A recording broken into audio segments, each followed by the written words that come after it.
அட என்னப்பா உங்களோட கேரக்டரே புரிஞ்சுக்க முடிய மாட்டேங்குதே.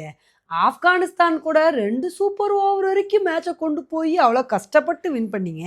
ஆனால் நியூசிலாந்தை இப்படி பொசுக்குன்னு அசால்ட்டாக வின் பண்ணிட்டீங்களே. இப்படி வந்து சொல்கிற மாதிரி தான் இன்னைக்கு நடந்த South Africa versus New Zealand match வந்து இருந்துச்சுங்க. இந்த மேட்ச்சில் நியூசிலாந்து தான் வந்து ஃபர்ஸ்ட் பேட்டிங் பண்ணாங்க. ஃபர்ஸ்ட் பேட்டிங் பண்ணி நல்ல ஒரு பெர்ஃபார்மன்ஸை கொடுத்து 20 ஓவர் முடிவில் 175 ரன்னை வந்து எடுத்தாங்க. இந்த அளவுக்கு ஸ்கோர் வந்ததுக்கு முக்கிய காரணம் என்ன அப்படின்னா நியூசிலாந்தோட பேட்ஸ்மேன்ஸ் எல்லாருமே சப்போர்ட் பண்ணாங்க. ஃபின் அலனு, சாப்மனு, டேரி மிச்சல்னு சொல்லிட்டு ஆளுக்கு ஒரு சின்ன சின்ன கான்ட்ரிபியூஷனை கொடுத்தனால நியூசிலாந்து வந்து 175 ரன் வந்து எடுத்தாங்க.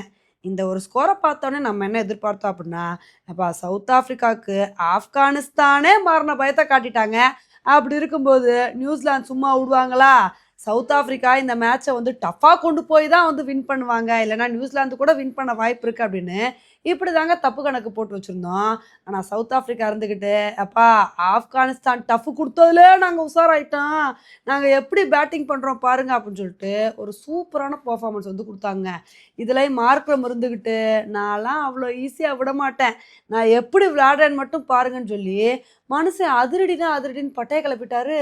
அவர் கூட டீகாக்கு, பிரேவிஸ்ன்னு சொல்லிட்டு மற்ற பேட்ஸ்மேன்ஸும் நல்ல ஒரு கான்ட்ரிபியூஷனை வந்து கொடுத்தாங்க. யார் வேணால் அவுட் ஆங்க, நான் அவுட் ஆகாமல் கடைசி வரைக்கும் நின்று மேட்சை வின் பண்ணி கொடுத்துட்டு தான் போவேன்னு சொல்லி மார்க்ரம் வந்து 80 ரன்னுக்கு மேலே எடுத்து ஒரு சூப்பரான இன்னிங்ஸ் வந்து கொடுத்தாருங்க.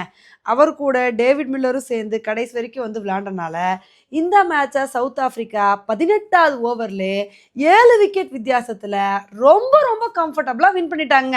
உண்மையிலே வந்து இது நியூசிலாந்துக்கு ஒரு அப்செட் அப்படின்னு வந்து சொல்லலாம். ஏன்னா அவங்க இந்த மேட்சை தோத்துருந்தா பரவாயில்ல, ஈஸியாக சவுத் ஆஃப்ரிக்கா வந்து நியூசிலாந்தை வந்து வீழ்த்திட்டாங்க.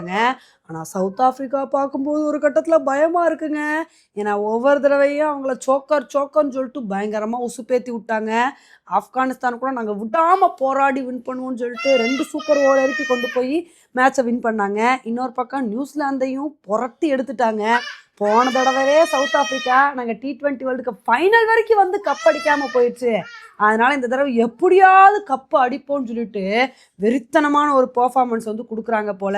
இனிமேல் வரப்போகிற மேட்ச்சில் சவுத் ஆஃப்ரிக்கா என்ன மாதிரி ஒரு பர்ஃபார்மன்ஸை கொடுக்குறாங்க அப்படின்றத பொறுத்து வந்து பார்க்கலாம். ஓகே ஃப்ரெண்ட்ஸ், இந்த ஒரு மேட்சை பற்றி நீங்கள் என்ன நினைக்கிறீங்க அப்படின்றத என்னோட கமெண்ட் செக்ஷனில் வந்து போடுங்க. இதே மாதிரி இன்னொரு வீடியோவில் உங்களை வந்து மீட் பண்ணுறேன். Bye friends.